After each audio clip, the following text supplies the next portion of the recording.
Welcome to Beyond the Blackboard, Season 2, Episode 1. My name is Let's Ken Center, go. aka Brian, and I'm here with the lovely co-host, E to the 2I Pi, aka Zach. Hello, Zach. Welcome in. Well, maybe it's time for us to get back into it. So last season we were working on Building Thinking Classrooms by Peter Liljedahl. We were kind of skimming through some of the sections here, doing some lesson development together on logarithms. We decided over the holidays to take a look at chapters 5, 6, and 9, I believe. We thought that chapter 5 today might be interesting to kind of go over, discuss a little bit, and then we were going to spin some wheels and do some more lesson planning if that works for everybody today. Spinning wheels sounds awesome. I need more randomness in my life. So that's going to be my source of randomness, is the wheel of destiny that we will spin later in today's broadcast. I'm excited for that. So I guess if we had to kind of give a little short and sweet summary of what we saw last season, what would be some of the key ideas that you would want to discuss, Zach? Biggest thing for me is task-based learning. Learning by doing mathematics and actually doing it rather than hearing someone tell you stuff. Like, instead of mimicking a procedure that a teacher gives you, which is a word that Liljedahl uses and others use to describe the process of just copying what a teacher does at a blackboard or whiteboard or whatever. We are doing things with students and having the students engage with mathematics and actually develop ideas, not and construct ideas rather than just being told the ideas.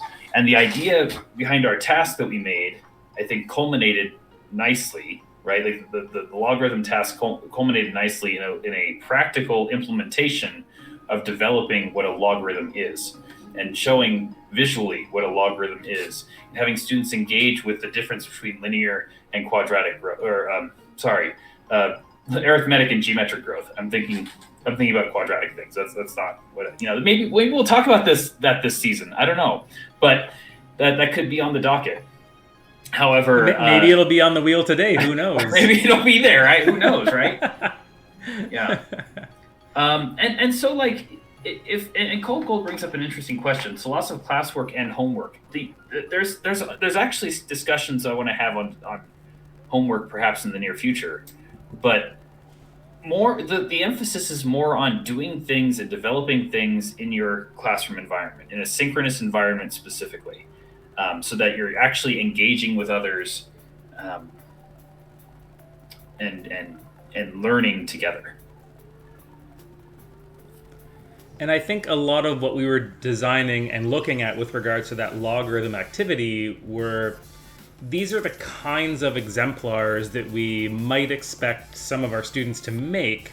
What are the follow-up questions that would help prod those students in the direction we want them to think, but without giving away the underlying mathematics in some sense, or the underlying answer that we want to get them to.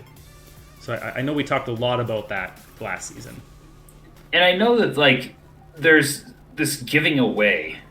It that sounds like I have some. I like what you're saying there, because you don't want to say something that a kid can say. There's a phrase that I really like to use that's coined by a researcher or a writer. Gosh, the name's escaping me. But he basically says to say never say anything a kid can say, and that's a mantra that I like to live by. Where if I can have a student say a thing and help them see the thing and say the thing, that's better than me saying the thing. Because that learning then I know that the learning has transferred to the student. I need to know the math of the thing, but I need the student to say it, because that shows that they've learned rather than I've learned. It's not me showing off time would be like, I'm going to go. That's what I feel like sometimes lectures become, is an instructor showing off, oh, look at me, I can do all these great things. And there's a lot of things about worked examples that are important, but those worked examples only work in the context of having a solid conceptual basis on which to connect to. And you have to have that conceptual basis before worked examples can have any effect. I love that. I agree with you 100%. And it's quite surprising how often, as an educator, when you ask, why did you do that? Or, what prompted you to write it this way? The answer that you get from the student will often reveal that they are thinking about stuff in the right direction. They just might not have the full knowledge of that concept that you want them to have. So by getting that information as an educator, you can then respond a little bit better because you know how the students are thinking about that particular question. Yeah. I love that. What about you? Here I am just yammering on for myself. What about you? What's your takeaway from the last season? Is there anything you like to emphasize? I think the most interesting part of last season for me was when we were actually working on designing that logarithm lesson. And there was one point where you said, no, Brian, I don't think that's quite how we want to talk about that. And it comes back to your idea of don't say what the students could say. And I was like, oh, right, okay. Now, so this is where I want, this is the end goal of what I am asking, but how do I ask it so that they tell me how to get to that end goal? I think that was the biggest takeaway for me, was just developing that kind of mindset. It's a tough mindset, and you really, so I'm going to I'm going to mention something that one of my mentor teachers told me, and I know we talked about this in preparation for season 2, but one of the things that my pre-service instructors would tell me, one in particular, said, you need to have a really good poker face when teaching. And the reason is you know, as the teacher, a lot of the math that you're teaching, right? Like you know what the end result's going to be. If you've planned your lesson, you know exactly what's supposed to happen, but your students don't yet. And so if you go over to a student and you see what they're working on and say, oh, look, I have here it is, and you might see that they're doing something right or wrong, you have to help them come to the conclusions that you've come to already. But that requires that you don't give away, as you were talking about earlier. You have to give a little bit of a poker face, meaning that you don't want to tell them you're instantly right or wrong. And we're going to get into that today, because that actually is a question that students will like to ask. Am I right or wrong? You want to help give them things to think about to help them come to the conclusion, right? And together with perhaps a team, or even by themselves, it doesn't really matter. But you want to help them come to their own conclusion, and that's really what makes the work of teaching very difficult. And I think one other thing, just to add to your discussion point there too, is we're not just sending students out into the ether, right? I think there's a lot of pushback against this kind of work based on people misunderstanding or misrepresenting how these tasks work. The educators, the teachers they still need to be mindful enough to put boundaries. So I'm thinking about a bowling lane where you kind of put up the little things along the gutters. So students might whack against the side, hit the gutter, but those thresholds are in place, and they're put there intentionally by the teacher to keep the students kind of working towards getting towards the pins, right? And we call that scaffolding. I mean, really, you as the teacher are expected to put in those bowling lanes. I love that analogy, because you are putting guardrails. It's not, you're being intentional about saying, I don't want you to stray from these boundaries. Let's stay in this narrow zone of okay, I'm going to scaffold the task so you at least don't go crazy. I want you to not have open exploration, because that, some people will say that this kind of instruction is very discovery oriented. And if it were pure discovery, we'd be leaving the people in an open field. Imagine this open, serene landscape where you can just walk and frolic around wherever you want to go. That's not what we're doing. I like what you're saying about bowling alleys, because you still have choice. Your choices are a little bit more constrained, but you can still exercise how you throw the ball. You can spin it. You can still throw it straight. You can use those little what are they called? The little guiding. Yeah, the little ramps or whatever. The ramp thing, yeah, little ramps. You can use those if you like, but whatever you do, you still have agency on how to get to the bowling pins and hit the strike, right? Or get a spare if you want to, but you're not going to fall in the gutter, because you as the teacher are going to help them not get in the gutter. Yeah, exactly. Oh, thanks for the 3 stream streak, Rex. And I love Cold's comment here. Oh no, I can't teach. I don't have a poker face. So, like in Hamiltonian dynamics, this is a wonderful question. Do you need a different kind of classroom layout for this? There's a chapter we skipped that we didn't like talk about this, but no. It's funny because in this book it talks about a concept called defronting the classroom. And we can go into this in some detail. This isn't exactly where I wanted to go today, but like we could go into it if you'd like. The idea of getting a classroom where you have collaborative spaces to work. Liljedahl calls these calls the surfaces you write on vertical non-permanent vertical non-something surfaces. Vertical VNPS. That's VNPS, right. So, vertical non-permanent surfaces. Think of it as a whiteboard on a wall. I mean, in practice, that's what it is. I've seen people use like you can use what are those little sticky pads? The big Post-it pads that you can put vertically up.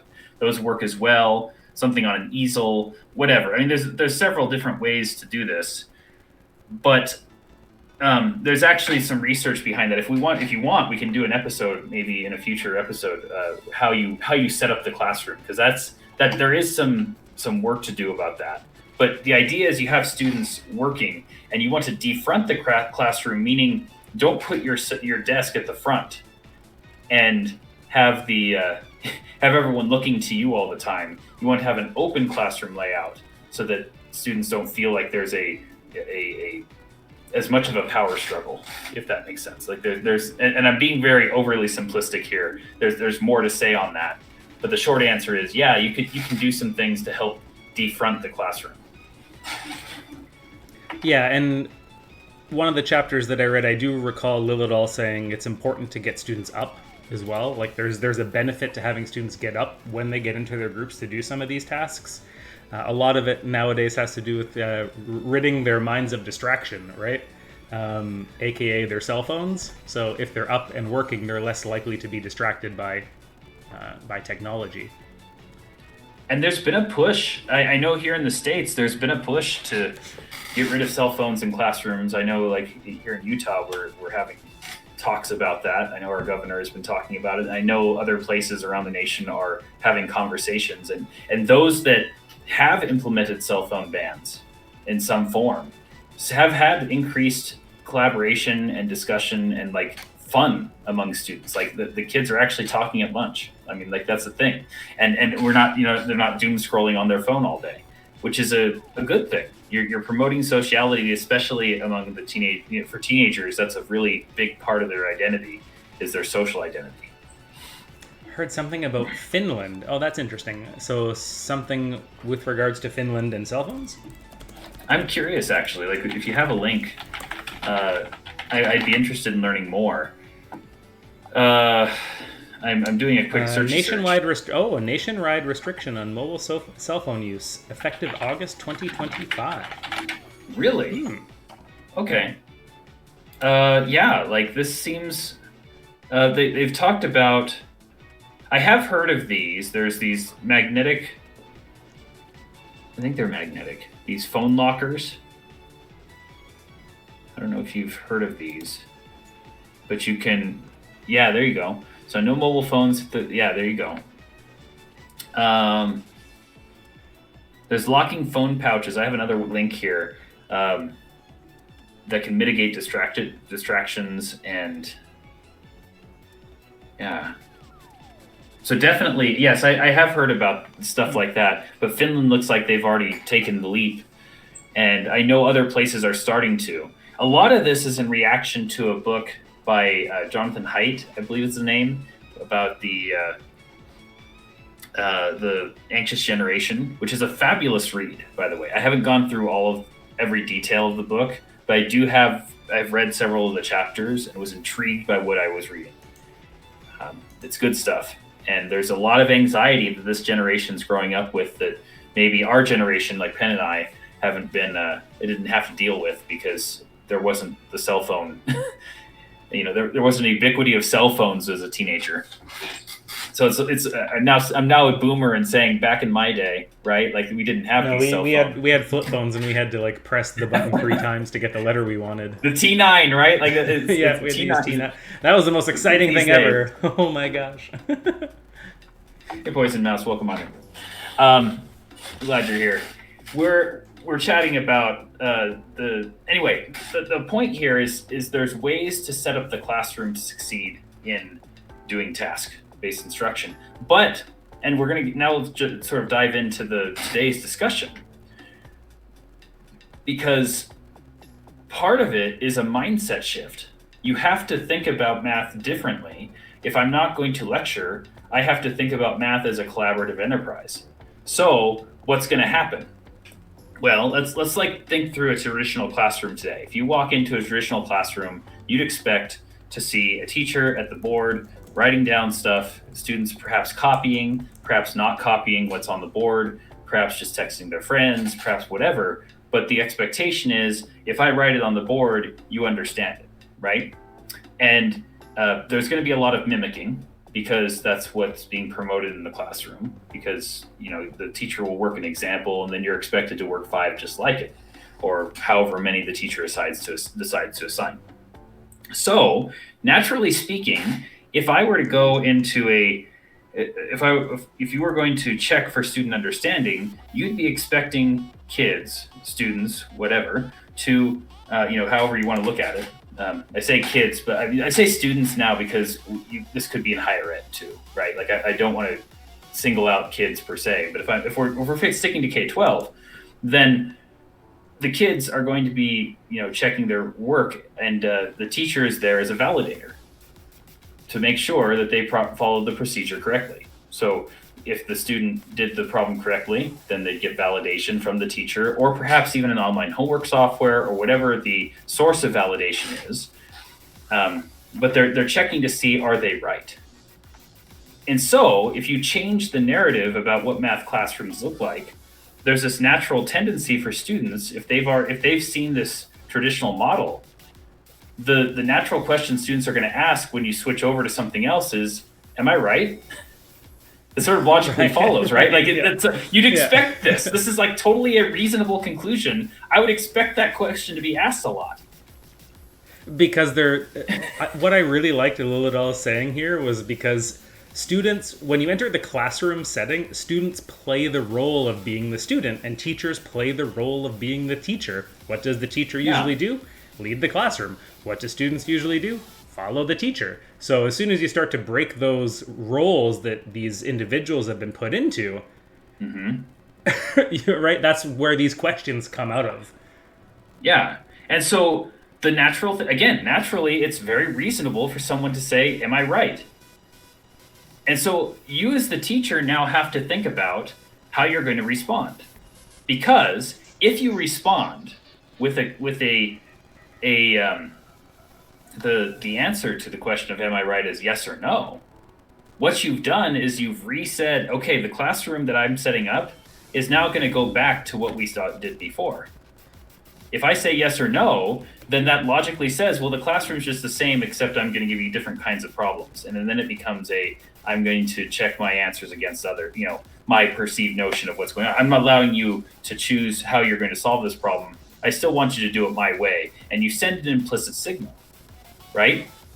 Versus, I can have a more productive conversation. I want to now get into this. Let's dive into the theory of chapter 5. Let's do it. This is the perfect segue, because as you look at it, and maybe this is worth pulling up an Excalidraw to. I have an Excalidraw ready. Yep, I sent one. You sent one to me. To you Discord, did it for so me. I can pop it up here if you want. Cool. That's great. So this is wonderful. Let's chat about this. And then there'll be math teachers who go like, if your method of presentation is exactly such and such, I'm going to give you a 0. Right. So there's things about grading and so on. Not exact. Right. Yeah. And this is this is a culture shift. So what Cold Gold is pointing out is exactly right. You have to think about math differently. It's not that we're changing the content, but that our perspective around the content changes.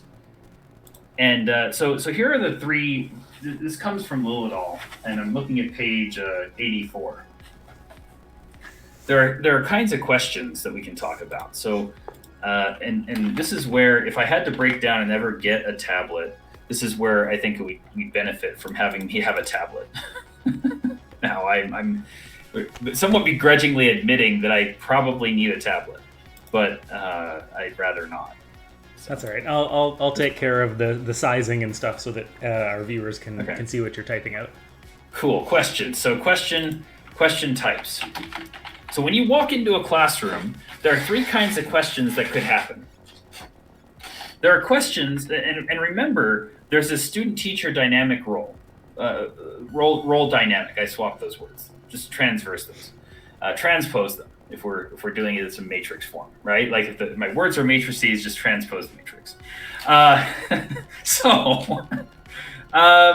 right, question types. So again, student in student role, teacher in teacher role. So what kind of questions could you get? Well, you could get questions of like just procedural things. So if I'm walking around the classroom as the teacher, just observing what students are doing, they might be not acting like a student. So you could imagine a situation, for instance, like where a student might be passing notes, and then like they have to cover their tracks. So they ask a question as a way to cover their tracks. And we call those, you as the teacher walk by and see this passing of notes, and then they feel sort of ashamed, and they ask you a question to sort of get away from you noticing that they're off task. We might call that a proximity question. Why? Because I'm like the teacher is in the proximity. Oops, I should probably wrap that stuff, huh? The teacher is in the proximity of the student. Yeah, I get the sense that these questions only come up when the teacher is nearby.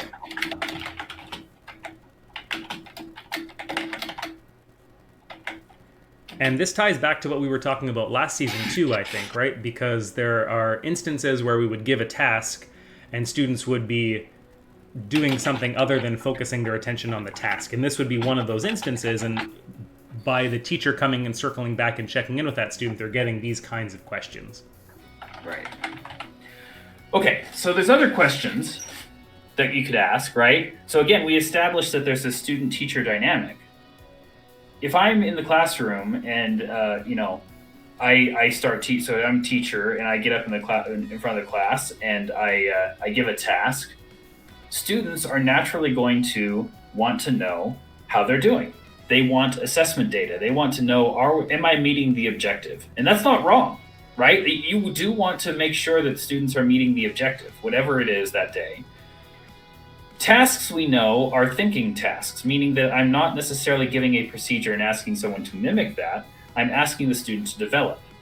But the student's still going to want feedback of whether or not they're succeeding. So there's two different ways that question can come out. The student could ask a question such as, am I right? Or am I wrong? Or am I on the right track? Or whatever. And that question, if I answer it, is something that causes the thinking to perhaps stop.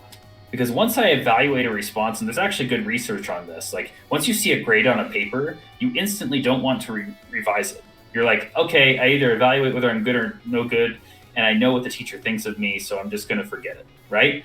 So once I evaluate a response, and again, there's lots of stuff on this, but you evaluate a response, students automatically shut down. Now, that's one kind of question. There's another kind of question that students will ask where maybe they're like thinking about a problem, and then they say, I need to know, is there more I need to check here? Like, am I like, they ask something specific. For instance, say I'm working on a task where I have to write an explicit formula for a sequence.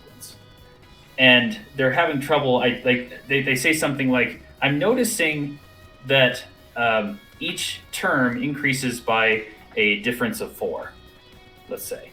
And they go up to the teacher and say, okay, so I'm noticing that the sequence is increasing by 4.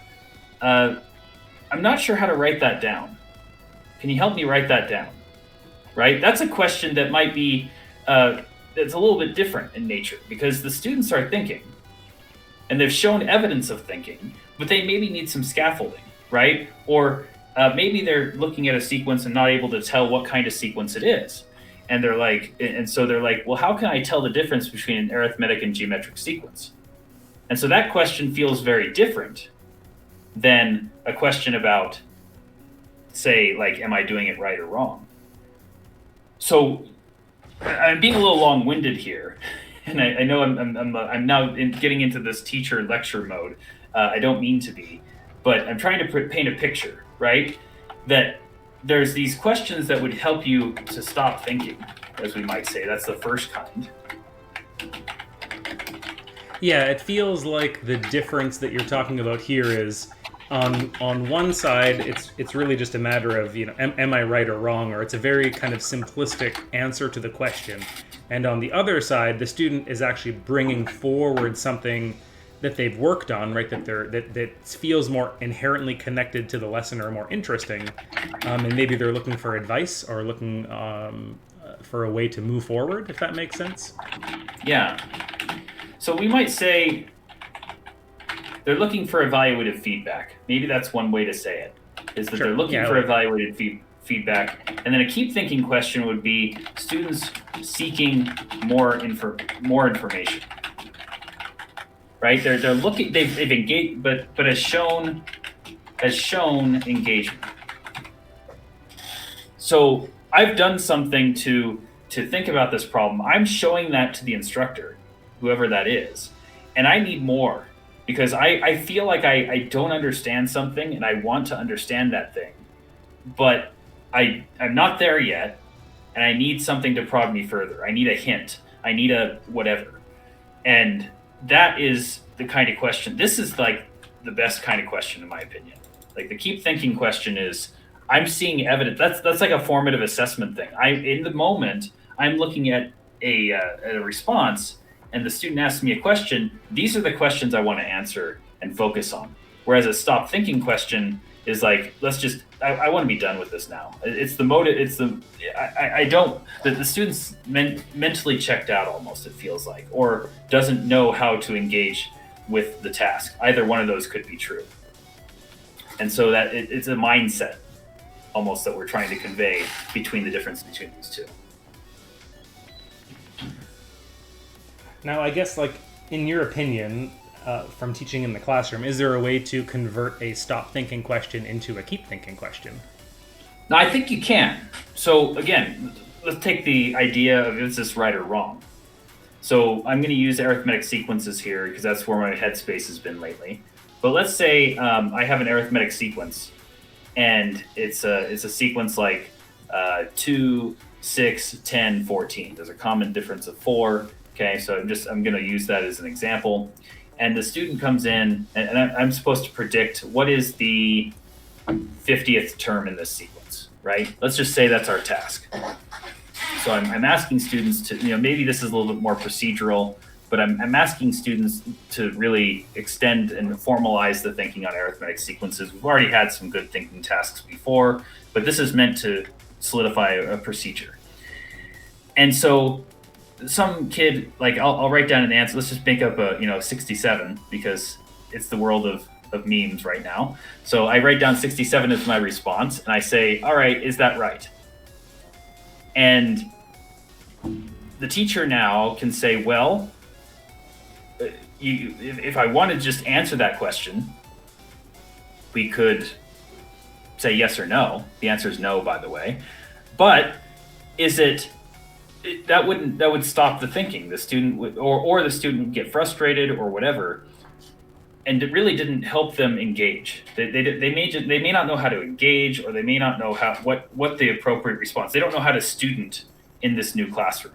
So I have to help them student, and to do that, I can ask a question such as, well, let's think about the definition of arithmetic. So what does it mean to be arithmetic? My question back would be, what does it mean to be arithmetic? And so they would either tell me or not tell me, and that's where some direct teaching might occur. Because if the student doesn't know what arithmetic is, and we've already talked about it, it's worth re-emphasizing. right? So then that's where, like, this is where I hear a lot of critics say that teachers who do inquiry-based teaching don't like to give direct instruction. That's not true. In this context, I might need to give some direct instruction because we may have already talked about what an arithmetic sequence is. The student may have forgotten. So I think that's a very reasonable thing to do at this point. If you've already discussed what this is, then you need to give some direct teaching and just remind. Because students forget. It's not like the first time you learn something, you're going to get it right away. So this is presuming you've already done some conceptual work ahead of time. I'm making some assumptions. If I haven't developed what an arithmetic sequence is, I wouldn't want to say that quite yet, because I need to, again, I need to withhold that information for the conceptual development piece. This is very much contextual. But assuming I've clarified that, I just need to remind, well, an arithmetic sequence has a constant difference between each term. So I might ask the student, well, what is the common difference between each of these terms in the sequence? And then I can say, the student can say something like, well, I noticed that there's a +4. Every term adds 4 between each of these terms. And then I said, well, now how can you confirm if I have the 50th term, well, how many times would I need to add that 4 to get to 50, to the 50th term, right? Mm-hmm. Not 250, because I don't want to necessarily end on 50, but I want to say, well, if I'm going to end on the 50th term, how many times do I need to add 4? And that question is sort of has a lot of nuance here, because depending on where I start, the answer to the question is different. If I start with 14, I'm going to be adding fewer times than if I start with 2. So there's still a choice the student has to make. I'm not giving them a very specific, it sounds like I'm giving them a procedure, but I'm not. I'm saying I'm giving them some frameworks to think about. How many times would I need to add that 4? Because that's what an arithmetic sequence is. I'm using the definition and showing the student how to use that definition, but still allowing agency. Yeah, my favorite questions in these instances are always like, show me how you got to here, or what was the procedure that you used to get to here. Yep. Because if they're just going to give me a number, it's really hard for me to see their thought process on how they get to that number. And understanding that thought process allows us to use Zach's method, which is like, these are kind of now the pointed questions I need to ask in order to unwrap the ideas in the lesson. And if the student doesn't know arithmetic, that's fine. But then if the student, there's different pathways here, because as that's assuming, I assumed here that the student didn't know what arithmetic means. So then if the student does know what arithmetic means, but gives an incorrect definition, again, I need to correct. They may be giving a definition of what geometric means, or quadratic means, or something else. They may be giving a different definition and say, well, that's where I need to give corrective feedback. I do need to be clear and say, no, an arithmetic sequence is this. You have that wrong. But now, and you do so, you don't say necessarily I'm doing it wrong, but you say that you gently say something to the effect of like, well, what you've described is a geometric sequence. So let's redefine what an arithmetic sequence is, or you've defined what a whatever is, and you validate what is correct about what they're doing, because they may be showing elements of correctness that are that are worth building on. Yeah, exactly. Like when I look at a question like this, there's probably 2 or 3 different aspects to this question where someone could have messed up and got 67. Mm-hmm. As a teacher, I need to figure out which one of those steps the student erred at so that I can focus my attention on that particular piece. Mm-hmm. Mm-hmm. Yep. So that's how you can convert this stop thinking into keep thinking. That's just one option. There's so many options of how this is done. But what that requires is that you engage with the student. And what I'm doing is I'm trying to authentically engage with the student on how they're thinking and how I can help their thinking to be in line with convention, right? To help them come to the same conclusions that I have and that others have. Which is one reason why error analysis can be so useful, especially if and we'll talk later about like sequencing discussions, because there's a whole art to that. But If you see students doing the same thing over and over again, that might bear discussion for the whole class. If you see this same 67 come up and the same reasoning coming up for multiple students, this is where you might pull everyone together and say, well, let's talk about that. And this bears discussion. Yep, completely agree. Anything else you want to add with regard to any of the question types? I've been yammering a lot. Like, what about you? Like, what's your take on this? Like, is this something? Like, do you have anything you could add? I don't think so. I think we've kind of touched on at least one of the things that I was kind of curious about, which is we do often, as teachers, get a lot of stop thinking questions. So we want to be able to build up our defenses against just saying yes or no, or like just providing the answer. So having phrases, I think, in your back pocket that you can use. So one of my favorite phrases, I wrote down, can you show me how you got to your answer? Or can you show me the procedure you used to get here? Mm-hmm. Those would be the follow-up questions that I'm going to pull out so that I can better understand where that error is happening. Then I can maybe ask that keep thinking question as a follow-up, right? Mm-hmm. Mm-hmm. Right. So, and that's the other thing is both of these approaches, depending on context, I've used questions like this one, the can you show me how you got to X, right? Like that's a very common thing. I've done this with my kids. That's a very good opener. So if you want like a good generic question, this is a very generic thing that has a lot of mileage to it. Yeah, completely agree. I guess we don't say a lot of kilometerage to it, but it's interesting that we don't say that. Oh, that was terrible. Bad jokes. I'm sorry. I'll be nice.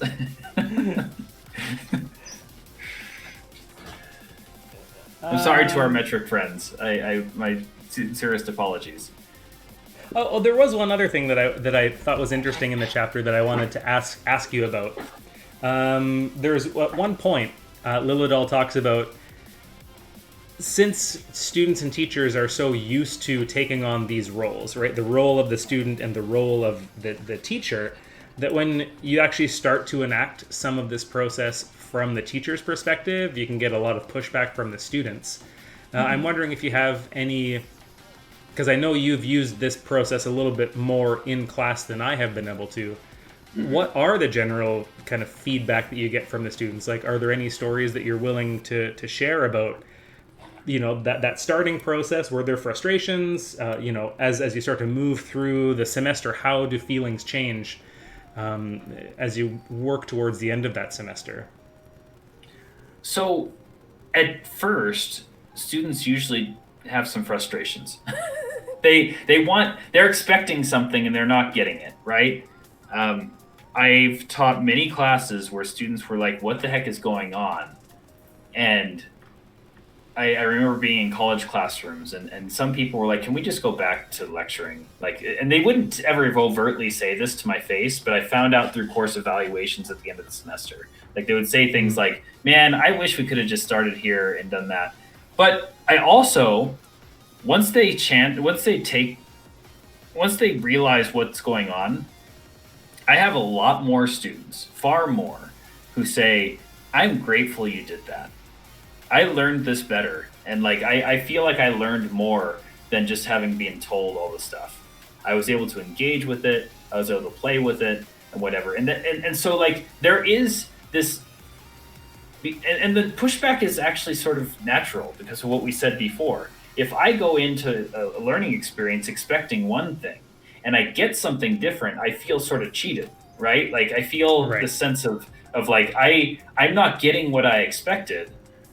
So you have to renegotiate what's going on with the student. There's this social dynamic that has to change. What it means to be a student has to change. And so it's useful, for example, to talk about making a compact or setting up norms, or there's lots of different ways to phrase this. I like to call it norm setting. And I've heard some educators call it norm setting, but setting those at the very beginning, even if they're teacher directed, can be fruitful.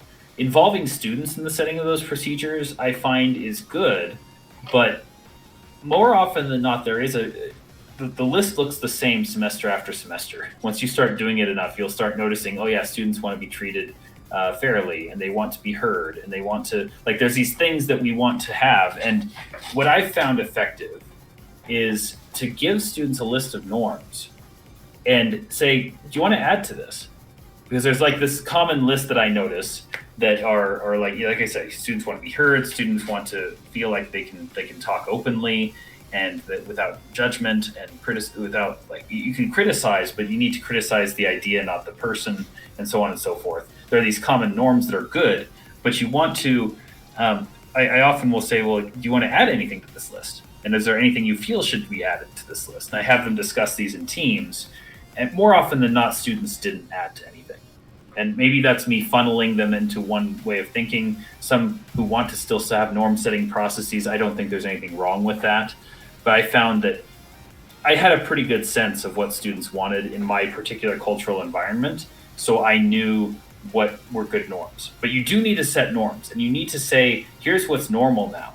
Like, we have to explicitly take time for that. Otherwise, students will rebel and be like, well, what are you doing? You're changing the narrative, and that's not fair. And why are you changing the narrative? What's the point?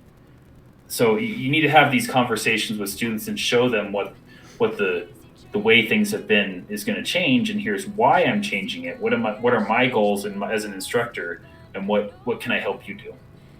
Right, that makes a lot of sense. I'm happy to share my experience doing classroom organization like this from the teacher perspective. I think one thing that teachers always have to keep in mind is it always feels very simple to create a lecture-based classroom. Like, I don't think I'm not saying that it's not a lot of work, but I feel like the amount of work and the amount of thought process that has to be put into designing a classroom in this way, it's a lot of work, right? So I think there's kind of an inclination sometimes for people to take kind of the easy way out, which is just to stand in the front of the room, deliver the content, here are the examples, you go ahead, now do follow my lead, versus, okay, I'm going to sit down, what's the big goal I want them to think about, let's work backwards, right? How do I design the lesson to get them to the goal, right? There's a lot more work involved there. And let me say, when I did this, so I did this in both high school and college. I'll speak about the college one because I'm more proud of my master's project. I'm going to do a little shout out for myself. But like, when because I think what I did here is a model that you can follow. When I did so in Calculus 2, that was my favorite class to teach at the undergrad level when I was a grad student. And it was because when I would go to the tutoring center, I found students were struggling with infinite series.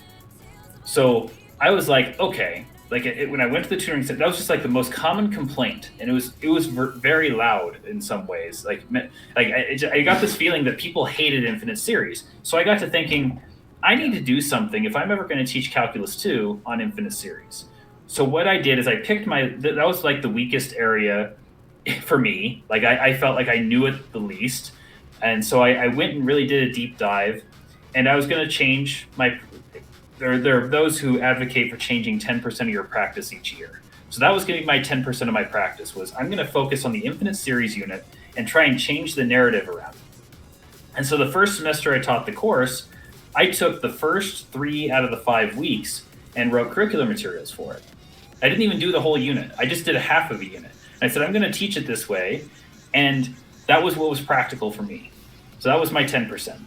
And then the next semester, I improved upon it. I revised those materials and then added another 2 weeks to it. So I finished the unit the second time. And then you gradually build this competence. By the time I did it the third time, I had a full 20-day unit, roughly, that was well planned, and I knew what to expect, and students loved it, right? It took me 3 semesters. This is a process you have to go through, but you need to take the time to incrementally change your practice. It's not something you can change completely overnight. You may have to change some of the way you engage with stuff overnight. Like you may have this realization and be like, oh yeah, I need to change this tomorrow. So there may be like sudden things that change, but sometimes you have to be more methodical and take more time than you think you do, and that's okay. because it's a new way of thinking, right? You have to change, like this conversation about the roles is a more macroscopic change that affects more than just your class. And you may have institutional pressures that challenge whether you can actually do this, right? You may feel pressure from your administration to teach a certain way. I know I did, because I've also had the situations where an admin will say to me, whether this be at the high school, middle school, university level, they could say to you, I don't want you to do this. And so then you have to work within your institution. And that's a whole, this gets into more political discussion than I care to admit. But those political pressures are real. And it takes teaching not just the student, but also admin sometimes, and what can be, and showing them books and showing them research that's been done on this kind of thing. Yeah, I had a really interesting experience when the first time that I kind of dabbled in doing something similar to this would have been when I designed Flip Classroom for a linear algebra class when I taught in Manitoba. And at the end of that class, very high success rate for the students. I actually had the department chair come to me and say, why are there so many students passing in your class? This is a much higher success rate than we would normally see in a linear algebra class. So you need to let me know why so many students were successful in this class. So I was like, what? I didn't realize that there was some kind of pressure on, how many students have to fail. And, just because I went through that process of, putting the effort into, designing the videos and allowing students to work and having them ask questions in the classroom, and me focusing their questions rather than just lecturing to them in the classroom. Like that made a big difference for them. If I can say, like, this is a sort of funny thing. I don't think I've ever told this on stream, but I do want to tell it now. One of my favorite, most laughable interview I've ever been to in my life. This was for a high school position back right around the pandemic. This was like, it would have been fall. It was right before the pandemic, so fall 2019. Okay, I remember vividly this interview. I go in, and this is when I was an elementary math coach at the time, and I was trying to get a high school position. So I go into this interview room. You can picture like the principal, the department chair, the math department, a few other VPs, and so on in the room. And we go through this interview, and it's very cordial, right? But then I get to a question, and I was floored at the question, and I regret my response now, but like I should have walked up and left after this. Okay, so the question was, what is the ideal failure rate? And I was like, what kind of question is this? Like how, like I said, I remember saying in the interview something to the effect of, well, ideally 0. However, I knew from experience that there are students who may, like, people have choice, right? You can choose to fail if you want to. And to say I've never given a failing grade is wrong. Like I've had to assign a failing grade before, and it's devastating when you have to do that. But like it begs the question, like when you were mentioning like failure rates, like what is the ideal? Ideally, it's 0, right?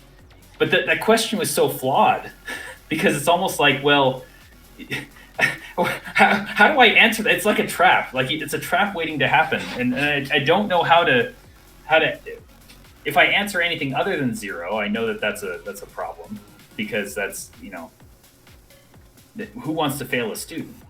But I got the feeling that was the wrong culture for me. And so this begs the question of how do we build those better cultures where we don't start talking about ideal failure rates. We talk about how to help people succeed. And yes, that sounds like I'm just punting away the problem, but it's really, it's a mindset shift that has to happen. Yeah, if you have any ideas on how you might answer that question, feel free to let us know in chat. It feels like a trap. Like I've been in an interview before. What I should have done, if I could go back to fall 2019, I should have just got up and left. Like I literally was like, it's over. Like I knew after that question was asked that the interview was over, and they were looking for a very specific thing, but it just was such a, oh my gosh, I was so floored by it. I'm wondering if it's about time for us to kind of switch gears. I feel like we've talked a little bit about what we want to talk about, the different types of questions that we might see in the classroom. Is it worthwhile for us to kind of swap over and go fire up the wheel, so to speak, and do a couple spins with chat this morning.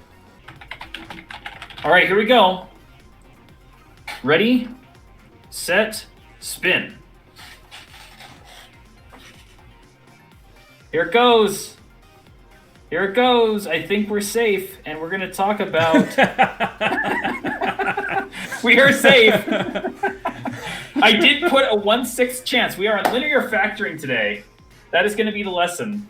But okay. I was Here really... we go. I can just picture... I can picture the short that's going to come after this, by the way. We've got to have a short about the little thing about Voronoi diagrams. Because... that could have been an interesting little segue. I'm going to close that out. Okay. Well, I'm going to also head back to kind of our main page here while we get set up for the next part. Did you want to do the next part in Excalibur, where we start to kind of do some brainstorming stuff? That's great. Okay. Let's do it. Next time. Yeah, I was going to say, Jeff, next time, perhaps. Jeff will get us one of these days. Oh, my gosh. But yeah, the pseudo-randomness was not in your favor, Jeff. Not today. Yeah, if only it was a different date date and time at Zach's place. Well, next time we just have to do it in your... Yeah, I was going to say. Expected wait time, 6 streams. Yeah, it's true. Very true. Very true. You are not wrong. All right, Excalibur it is. All right, so I guess we decided on a major topic. So linear. So what we're going to do, by the way, in this season, is I'd like to develop the concept of linear factoring throughout the next few streams. We're actually going to use this for a few streams before we, before we move on to something else. So not to disappoint, but we for at least a little bit, like to keep something consistent. And what we're going to try to do is apply what we learn in each of the streams to building a lesson about the topic, right? So perhaps we need to start by, and as I like to do, we need to think about what are our objectives of this lesson. When we talk about linear factoring, what is it that we need to do and know to be able to successfully factor linearly? Okay, I'm thinking about, for instance, you have a linear function. Factoring means usually taking out a greatest common factor, right? So one of the things is that students will be able to identify. Let's write these things down. So if we have some objectives. Oh, and I guess too we should probably get some clarity here. So, like, are we factoring like an mx plus b thing, or are we factoring a quadratic into linear pieces? That's a good question. This is where I think we could take this several different directions. But let's start with the simplest factoring problems we can think of, like in terms of algebra. So if I'm thinking about mx plus b, right? Students. So at the very end of this, students will be able. Sorry, I got to get rid of this phrasing, and perhaps this is a good note to talk about. I used to say students will be able to X, and my advisor, when I was a PhD student, said that's not very good phrasing. You should say students will do X, because you don't want them to be able to do X. You want them to be able to do. You want them to do X, and there's a subtle, like the phrasing difference here is important. So students will factor. It sounds like the difference between actually like mimicry and actually understanding the process. Right, and I take her point on this. I think she has a good point as far as what she was trying to emphasize. Students will factor linear expressions of the form mx plus b. Will factor linear expressions into a constant and linear factor, I guess. I mean, I don't like. I wonder if you could say using a factor linear expressions using the greatest common factor, or using a common factor, or using a common factor. I guess. Well, so we need them to come to a conclusion that the greatest common factor is most simplified, right? So that's something we talk about a lot, is the most simplified thing is when you have the greatest common factor. You need to conclude that. I think they need to be able to do it with a common factor. I think that's succeeding by taking out a common factor. But ultimate success would be students will conclude that a completely factored expression, I'm going to put that in quotes just because it feels like that's a phrase we want them to know,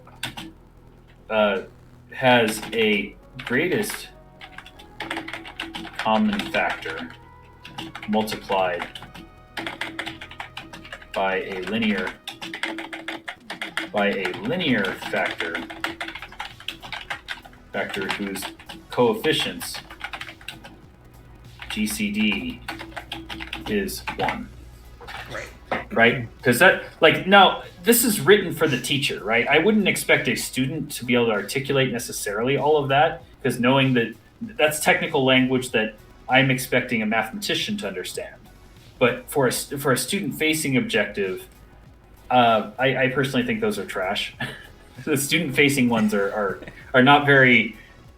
People will say you need to post your objectives on the board, and I'm very much not in favor of that, because we want students to develop the mathematics, and giving away the punchline before you tell a joke isn't very helpful. So, I don't want to. I want that to be the natural conclusion. This conclusion is more for the teacher than for the student. That's my point. So I don't want to give away that punchline. Hamiltonian brings up an interesting question: completely factored or most conveniently factored? So I don't know if I would say conveniently, personally, but... Yeah, I wouldn't say conveniently Yeah, I agree with that. The convenient is, like, and this leads to some nuance about what it means to simplify. It's one of the most ambiguous words in in mathematics. Yes. Like, If I go off on a little, like, so here's my little. I know this is off topic, but like, please, Zach, what does it mean to simplify? Please this? Show us the way. Right? 23 over square root 2. How do you simplify that? Is that simplified? Is it, or even just 2 over square root 2? Is that simplified? To be a little bit more ridiculous, is, what does it mean to simplify? What's the one I like to use? There was one on Reddit recently that was like, pi over square root pi. And that if you multiply by square root pi, you rationalize the denominator, which simplifies. And I'm like, bro, like, this is not rational. You can't pull that kind of trick. You can't even rationalize the denominator. Right? Like, granted that reduces to the square root of pi, but like, look at the example. I can't remember what it was, but it was something like you had a square root pi in the denominator and you couldn't rationalize. It was something like this. It was like this. This would be a better example. E over square root pi. If you multiply by square root pi over square root pi, you end up with e square root pi over pi. And pre-calculus teachers said that was a rationalization. And I'm like, really? Like, that's not how this works. You misunderstand pi then, because pi is not a... Pi is 3. Just ask any engineer. Right? Pi is... Well, so engineers would say 3. That's rational. Of course. Yeah, so no surds, right? But then I'm being specific. So what I guess I'm trying to avoid is this ambiguity of simplify. Because when we say simplify, what we really mean, what most people interpret that as completely factored. And I don't necessarily want to make things too verbose for students. I just want them to know that the convention is to simplify is to completely factor it. That is the convention most people will expect from you. Whether that's right or wrong is up for debate. But I think that's just the convention as is. So if I'm planning this lesson and I'm trying to be realistic about what I expect my students to do, I need them to realize what completely factored means. Yeah. Yeah, that makes sense to me.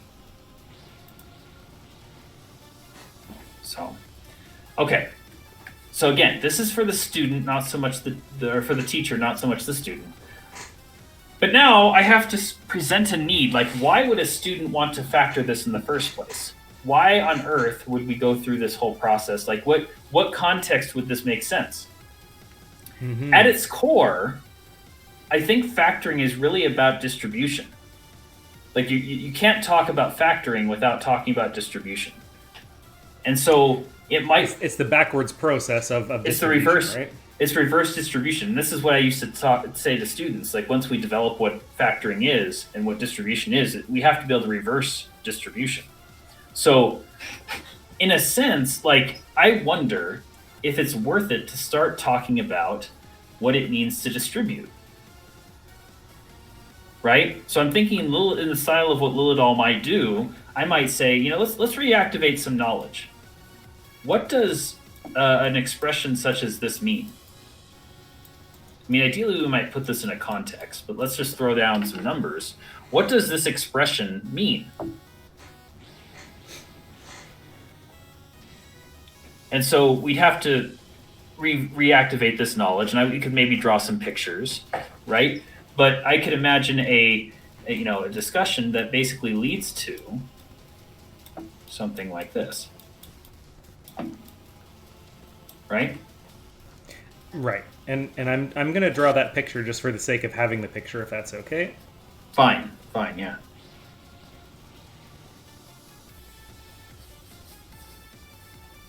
How do I want to draw this picture?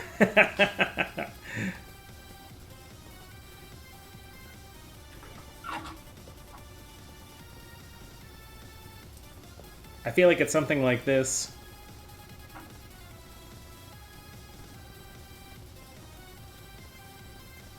I guess I'll go kind of completely algebraic today. Sure. Well, you could imagine a picture, right? Like, I can picture like a little rod. You've seen those algebra tiles that look like a rectangle that have an X by 1 rectangle. Sorry, I'm doing this backwards. Right. That's what I was trying to look And then you for, have like the little squares. So you have 4 of those, and you have 2 groups of these. So you stack them like this. And so you end up with 2x plus 8, something like that. Yeah, exactly. So here's our 2x. Here's our 8. Yeah. Jeff brings up an interesting point, and I think we just need to talk about this briefly, that we are assuming that all of our numbers are integers, which is a common assumption made here. And this actually throws a wrench in what I just said, because the GCD being 1 assumes that we're using integers. But a factored expression, you could... here's another example, 7/2, right? That is factored.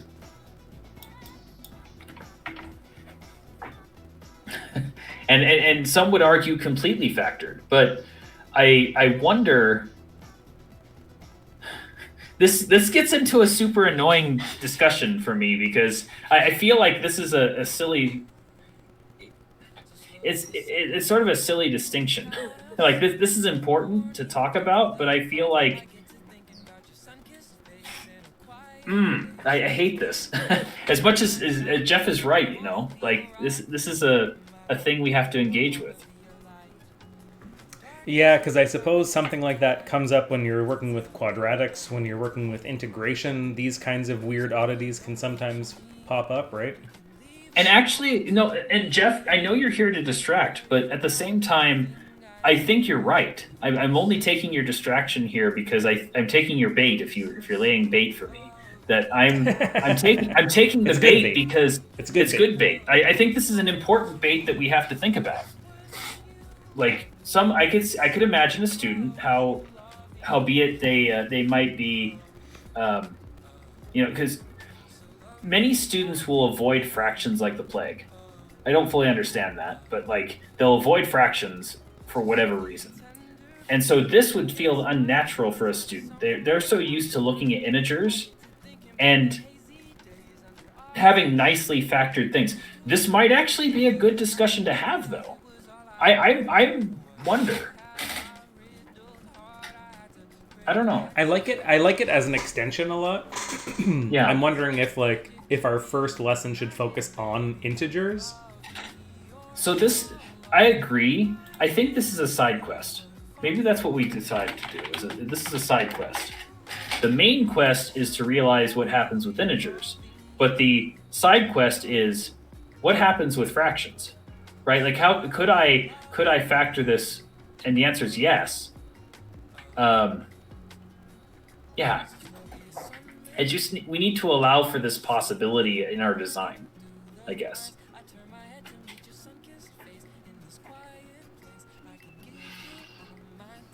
So maybe is it about trying to create an x plus b? Well, not really, I guess, because completely factored could have a constant in front of the x, I guess, right? Or maybe the side quest says, okay, well, I'm just trying to think of some examples.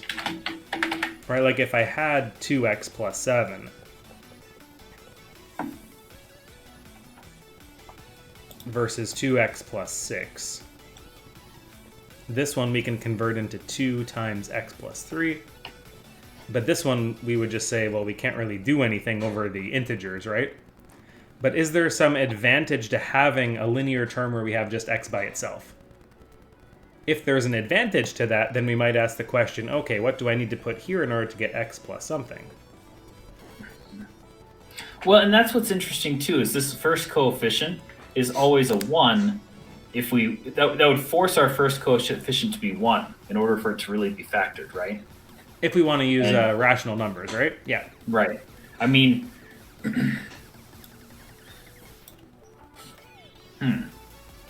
So this visual works really well for integer things. And I think that's what students really need. And frankly, if I'm thinking about a standardized test, they're more likely going to ask about this, right? They're probably going to ask me an integer question. I can't say with certainty because I don't know. But I would imagine that the tests that exist, which frankly I don't care for, we could give a whole. I imagine somewhere down the line where I'm going to go on a big rant about standardized testing, and I think that needs to change.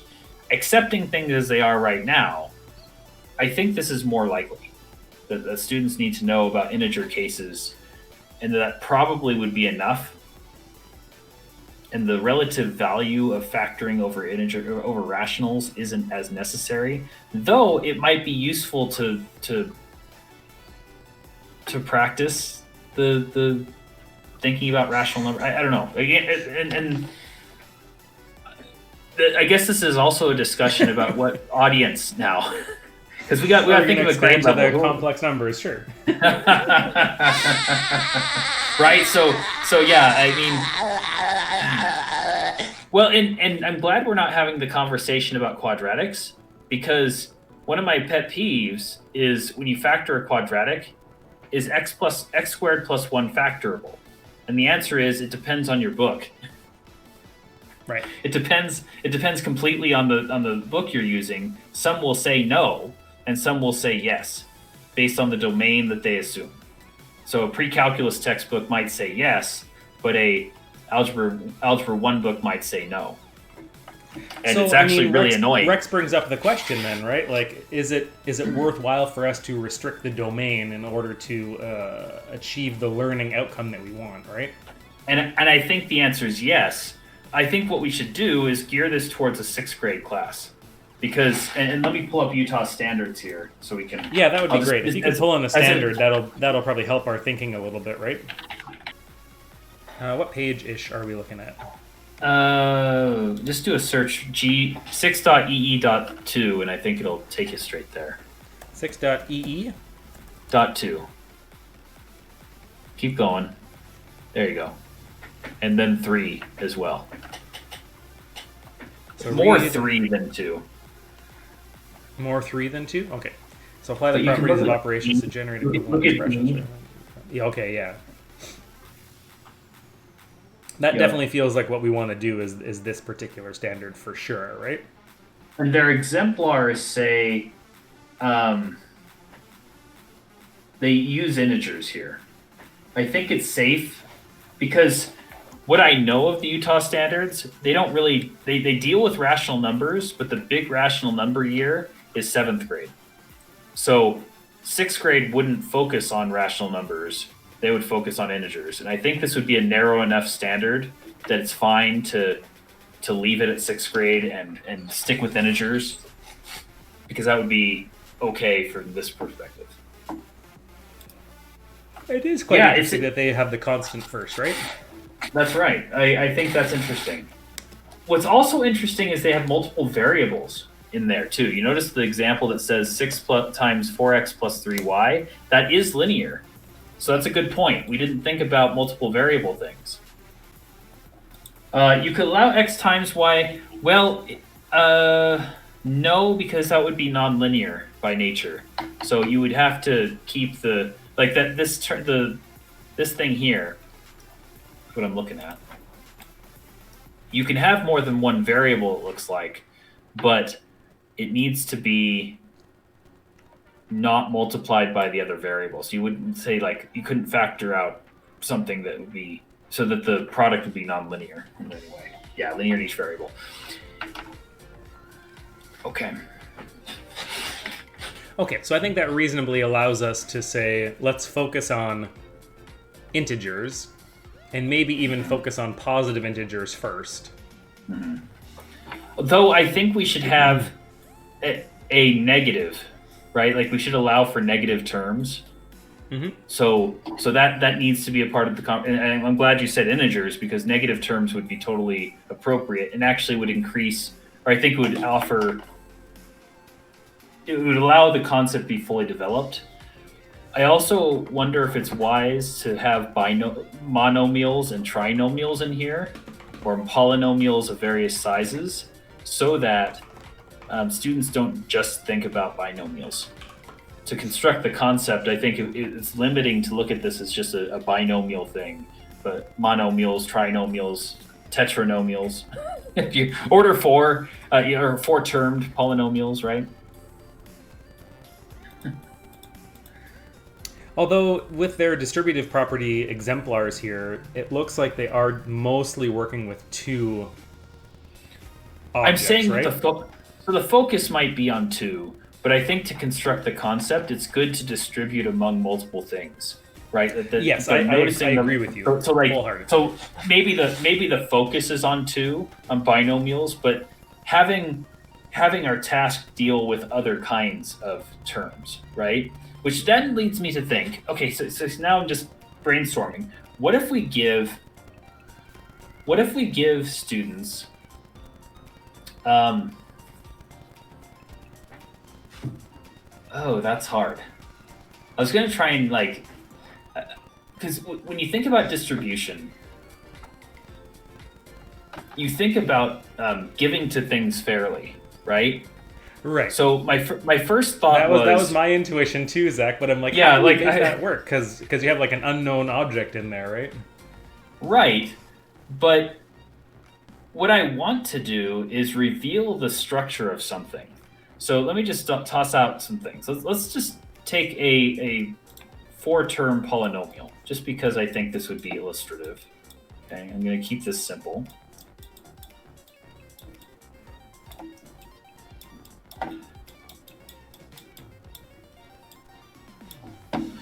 Okay, so here are 4 variables, and if I wrote this out, there would be x's and y's, right? And maybe I'll write these all out because we can.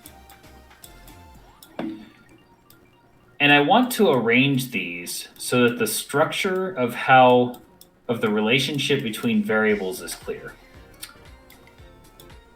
So what I'd love to do, I know I'm being very vague, but no, I think I know. I'm gonna fill in the rest of the Z's. It's fine. I was just gonna copy and paste stuff after I get. Let me see if I can. Oh, you're faster. Oh than yeah, me. because you're gonna want 8 of each, right? Yeah. There you go. And I'm purposely going to arrange them. Well, I guess we have an option, right? Because I could either stack them this way. Oh, yeah, yeah. You could stack them in So- fours if you wanted, right? I could stack them in fours, or I could stack them like you have. I like sort of like what you have, because the stacking is leads to different factorings, right? I could, for instance, stack in groups of 2, and that's fine. I could stack in groups of 4, and that's fine. But visually, so let me just show what I'm thinking here.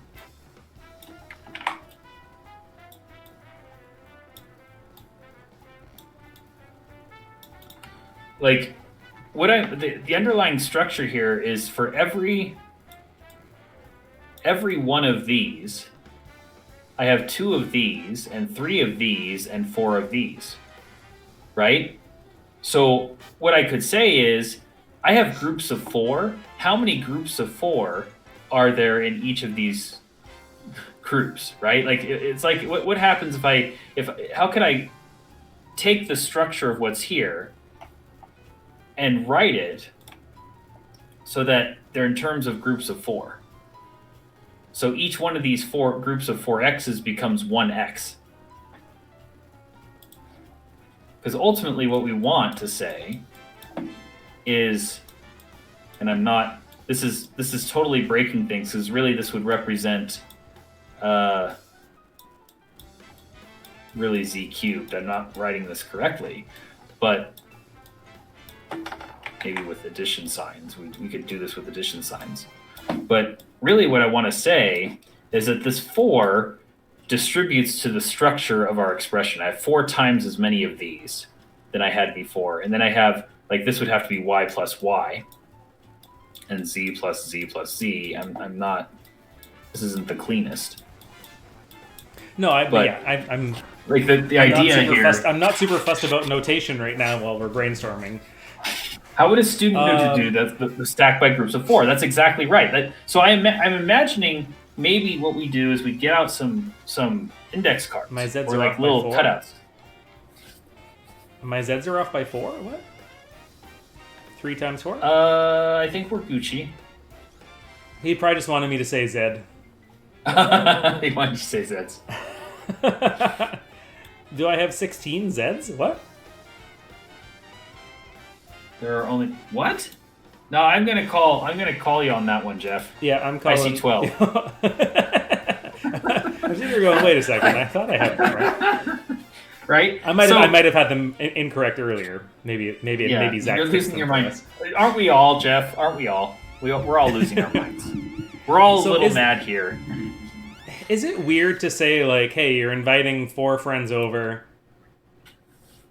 You know, we have 4 of these objects, 8 of these objects, 12 of these objects, 16 of these objects. You know, just how can we divvy these up fairly amongst our 4 friends? Better question. Okay, I like that question, but better question. I have an unknown number of friends coming over, and I have a certain number of each object. If I didn't know how many people were coming over, what groups could I divide evenly and what couldn't I? Yes. So you're asking the question, how many friends should I invite over if I know I have these objects? And that's right. So this example is actually really bad for this, because I need to create things that have multiple different factors. Like, I want numbers that, like, so the GCF should have lots of factors in it. So something like 24 would be a common factor, right? Right. If the GCF were 24, I have lots of options of things I can factor into so that students can represent how I divide things up. And what if we went like 24 of some object and like 12 of some other object and start here? Sure. Because I think there's lots of possibilities now, right? Yeah. I would even add a third. Add a third, because I want to get away from binomials at first. That there's some work to do. That there's like a. I want students to realize the GCF. 9 forces 3 only, right? So we kind of want it to be. We kind of want it to have a factor of 6. I kind of want to pick like 36 or something like that. Sure. How about like what do you want the GCF to be?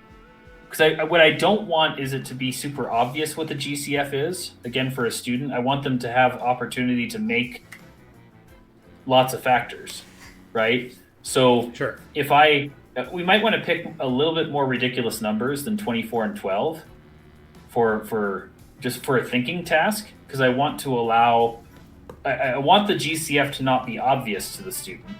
Yeah, but I like that. to have something that requires thinking, but that has multiple options. So if my GCF were like 36, and I picked some numbers that weren't, like, I wouldn't want to use 36 as a number. I'd want to use something like 144, or 144, and maybe like 108 would be another one. And 192 is a good choice. So maybe those 192, 144, and 108. Maybe those are the right plays. Right, so I have 3 different kinds of objects. I want to be able to invite friends over. So how many friends could I invite over so that I can divide these equally among all my friends? Right? Right. Now, what kind of objects do we have 144 of? Well, so like, let's think of small things, right? Let's just say I was doing what's something? I mean, you could do like pennies, dimes, and nickels, or something like that. That would be a lot. Right. So maybe we have this many of the. Yeah. So we want to share our change evenly, kind of thing. Right. That might lead to. But if I do that, then I'm going to lend myself to connecting a variable with an explicit value. And I don't want to do that. I want to abstract away, because if I choose pennies, dimes, and nickels, people are going to say, well, pennies turn to 1 cent, nickels turn to 5 cents, and then I get an explicit value for this. We want to abstract to variables, so I don't want to have involve money in this. I think we need this like linearly independent, air quotes, things that don't and that don't have natural value. Because my point here is to think of them as symbols of representing objects that don't have a numerical value. Am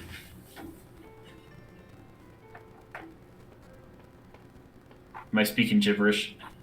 No, you make a lot of, like, you don't want to have a relationship between X, Y, and Z effectively, right? Otherwise, the temptation is just going to be to input those relationships, add everything together, and divide by whatever.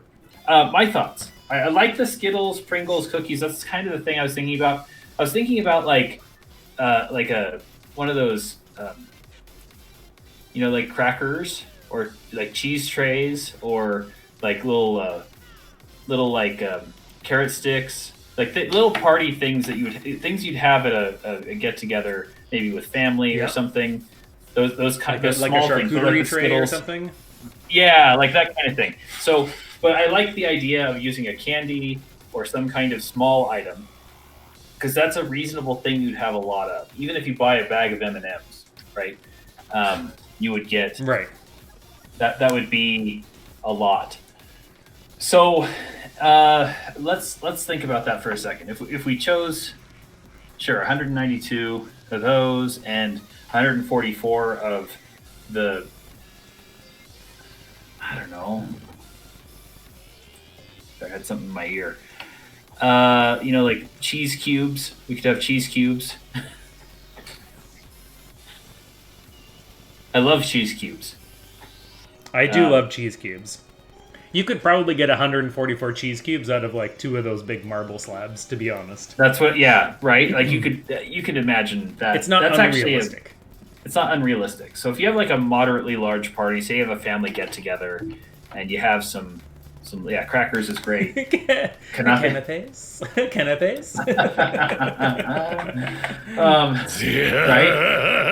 So that's like the idea is you get these items, and then say, okay, if I'm going to hold a party and I want everyone to have the same amount, how many people should I invite? That's a very simple question that has lots of answers. We know that the GCF here is 36, right? So I'm actually gonna type out a question, and then we can riff off the question if that works for you. That's great. Yeah, that's great. How do I make the question? Do I just like type stuff and then? Yep. I have to, like, Yep. That's a great question, by the way. How do I make it bigger? How do I make it bigger? How do I increase the size? Oh, here it is. So you can on the left. There you go. Size, Left, you have like an XL. There, XL is great. Okay, so.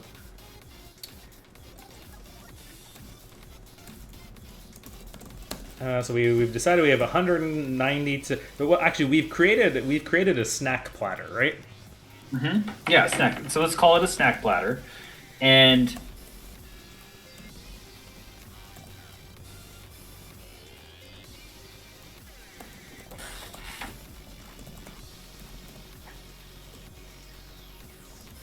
should we call them salted crackers? Salted Great. crackers? Yeah. Cheese crackers? No, I think we already have cheese, so just crackers. Yeah, we already have cheese. So yeah.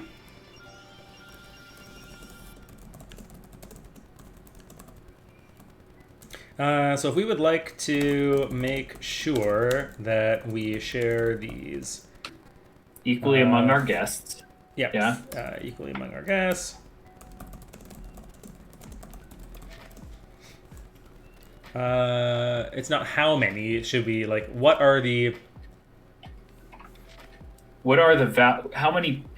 how many people should I invite? I guess that's fine, right? I guess, and students, Right? like, it's open enough that. Yeah. So the idea here is how, like, the key phrasing that scaffolds what we're trying to do is equally among our guests. So the implicit assumption here is that the number of guests is positive because we want there to be people there. And typically people are an integer, a positive integer, which is nice. Typically, yep. Most people I've seen are positive integers. That's true. Right? You can't, like, if you look at groups of people, you can only count them in positive integers. That's the way it needs to be. Every person is one integer. That is, it counts by one. I like this prompt as it is because it allows for many answers, and there's actually only finitely many answers that you could have. But there's enough answers that it could be interesting. You could invite two people and give each person 96 M&Ms and 72 cheese cubes and like, you know, that's and what, 54 crackers? That's very that's possible. You can just take it all for you. But I also like that the follow-up question to that is, that's awesome, but who can eat 72 cheese cubes? Right? Maybe we should invite, like, is it possible to invite more people? Because maybe that person's not going to be able to eat 72 cheese cubes. Mm-hmm. Yeah. So it kind of, like, I think there's some guiding questions to get the higher factors out too, right? And if somebody decides that, hey, I want to invite 5 people, you know, you can have that conversation. You can split M&Ms that way if you really want to. And there's nothing wrong with just chopping into flowers. I mean, what it would be? I'm doing the mental math here, but 38 and 2/5 of a M&M. Like, you can talk about 2/5 of an M&M. I think that's what it is. You can talk about a cheese. Yeah, it'd be interesting, but 28 and 4/5 of a cheese cube is cheese cubes is reasonable. And crackers, again, you can these are technically real numbers in the sense that I can split them in as a real number would be. So I like these, that they're divisible still if you really want to go there. There is reason to go there, but I don't think students will go there naturally. I agree. Yeah. Create the M&Ms into a bowl and weigh them. Exactly, right? You can just here's your chocolate powder. Go. But the context is naturally a discrete domain that is positive integers, and so this leads to a discussion that we can then generalize to more, like, this leads to abstract practice eventually, because I can change up the items. This is easy to do. I can just say, well, let's let X now be pencils. Say I'm going to give out pencils to a class, and I have a number of pencils and erasers that I want to use, and I can divide those among my classroom. So this is an extensible context that that I can then choose strategic numbers for, and gradually build on this and riff off of that ad nauseum, right? Yeah, no, I like that a lot. Like a teacher setting up their classroom, right? They have exactly this many pencils and exactly this many erasers. How many students? Or something like that. Yeah. I like that. Accommodate. I like that idea. Yeah. Yeah. Yeah, okay. I like that. Okay, so we have kind of a semblance of a task, basically, right? Right. And so the other thing that's good about this task is if we're thinking about question strategies. So going back to our, somebody comes in and says, well, guess what? I found that I can invite 4 friends, and has a representation such as this 4 times. Let's do that quickly. 48 and what is that? 36. 36. Yeah. And then 27 and 27. Yeah. I still got there first. Yes. But I can. But you're always quicker than the calculator. Yeah. I've actually raced calculators. There's a class I was in where I raced a calculator, and I won. And I broke the object lesson in a class one day. It was a class that it had an object lesson that I wasn't supposed to win. So Jeff asks a good question. I might have missed it, but are we asking for the maximum number of guests? And I think the answer here is no, like not right away. Right. How many guests can we invite? So can I get more is the question here, right? Like if I want to have a keep thinking question, like you're saying, who would eat 48 M&Ms? Some kids might. Don't get me wrong. Yeah, but I'm sure most kids might actually. there are many who would eat 48 M&Ms, and that's a reasonable thing. But that's actually sort of good because I want students to be like, there's 48 M&Ms, I could eat that. But could we be more accommodating and share with more? Right? Could I divvy this up more so that it's still fair? And that leads to Jeff's concern about maximizing this GCF. Right. But I'm still helping students achieve this goal, going back to our beginning. They'll factor linear expressions using a common factor. Number 1 has been achieved by doing this. Right? By doing this task and encouraging students to write as many different representations as possible, I'm now emphasizing what distribution is. I'm sharing something with something else. Right? By multiplication specifically. You can even replace X, Y, and Z with drawings of the food. Yeah, see, this is even better. You could have a big pile of, like, I'm picturing somebody really could use manipulatives for this. You could take a group of 192 little sheets of paper and break them into groups if you really wanted to. Or you could write rectangles, or this invites representations. I like this a lot. Don't encourage him. No, encourage him. But like somebody who's a tactile learner would need that. And I think this is a good thing to emphasize. Again, you could, but eventually, 36 is our maximum. And to be honest, Hamiltonian and Zach, like, my original intention of choosing smaller numbers was exactly for that reason. So that it's a little bit more manageable to work with those manipulatives. Mm-hmm. Or to draw them. It's kind of hard to work with, 192 manipulatives or draw that many things. That's true. But you could give kids like rectangles. You could have them make rectangles, which we talked about earlier. We're really trying to make rectangles in the end. So you're not wrong, though. I share that concern. Hold the phone.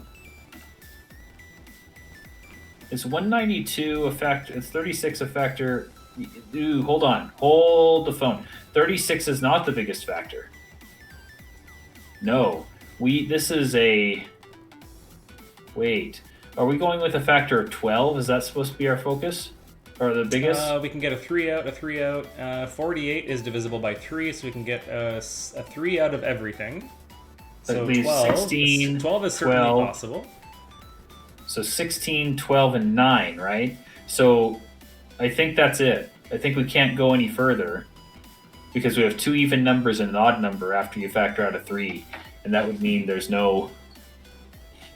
Like 2 wouldn't be a factor and 3 couldn't be a factor.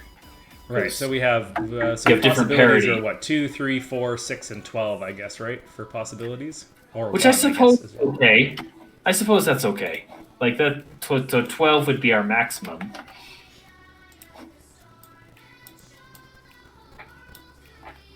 And 16x, so we could do 16x's M&Ms, and that's fine. I even think using a calculator here isn't a bad idea if students really needed that support. There wouldn't be any problems with that. Some of these numbers are sort of big. But it could be good to practice. This is also a good group work question, right? Like there's probably somebody in the group that's going to have a strategy for how to work with these numbers. Mm-hmm. And so, but I like these choices here, 16, 12, and 9, because these are numbers that we'd have to confirm have no GCD, right? Other than 1. That we'd actually have to, and this actually leads to a different standard in the 6th grade standards that talks about GCDs, if I remember correctly. That's also something we can emphasize, and that the greatest common divisor of all of these is 1, so we've done as much factoring as we can. And while not prime, I mean, I don't think the phrase relatively prime ever shows up in the materials, in the curriculum at all, but that's what we're talking about.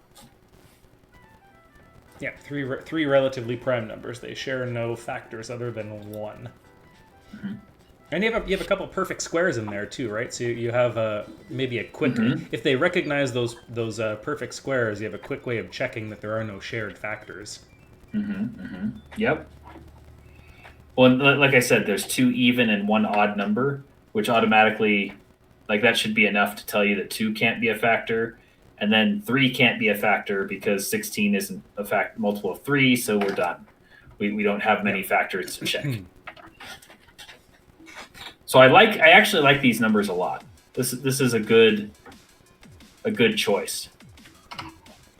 So I'm wondering if this might actually be a reasonable time for us to kind of start wrapping up.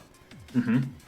Right. I like kind of where we've got to, and I think like the next time we get together, it would make sense to kind of take this, try to build something off of this, and kind of see where that conversation goes. Mm-hmm. I'm not sure if there's anything else you want to kind of wrap up with today's discussion, or if you're cool to kind of start winding down. I like this, and the questions that you'd want to ask, like, can I do better? Like, and what, like the question, the keep thinking question you'd want to be asking is, can I invite more people?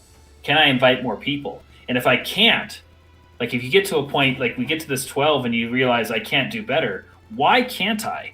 What about these numbers that we chose forces me to go as a maximum of 12, right? We need to be able to, it invites proof. It invites saying, why is this the best solution I can have for factoring?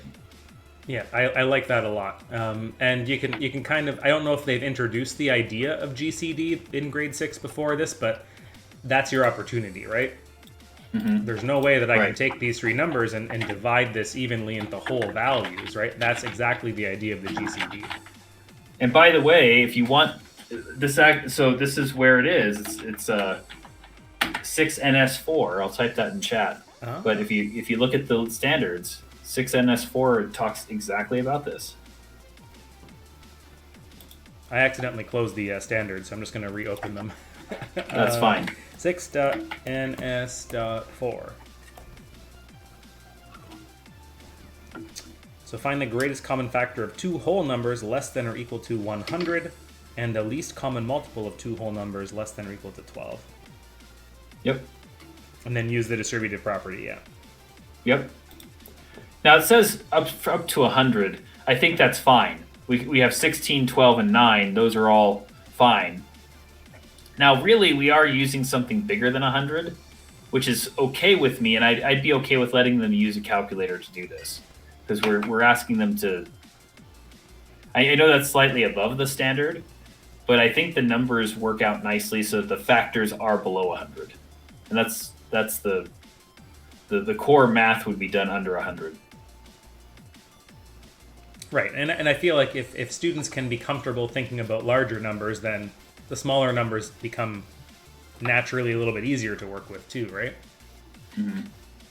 If I know the strategy for big numbers, then I know the strategy for smaller numbers, probably without needing that calculator. And the other thing we can notice is that students could notice right away that 2 is a common factor of everything, because all numbers are even. All of our quantities are even. So that if there's like a struggle of where to start, students could choose 2 reasonably. So yeah, exactly. And then as soon as you do that, I think the numbers become less than 100 in each case, right? Mm-hmm. Mm-hmm.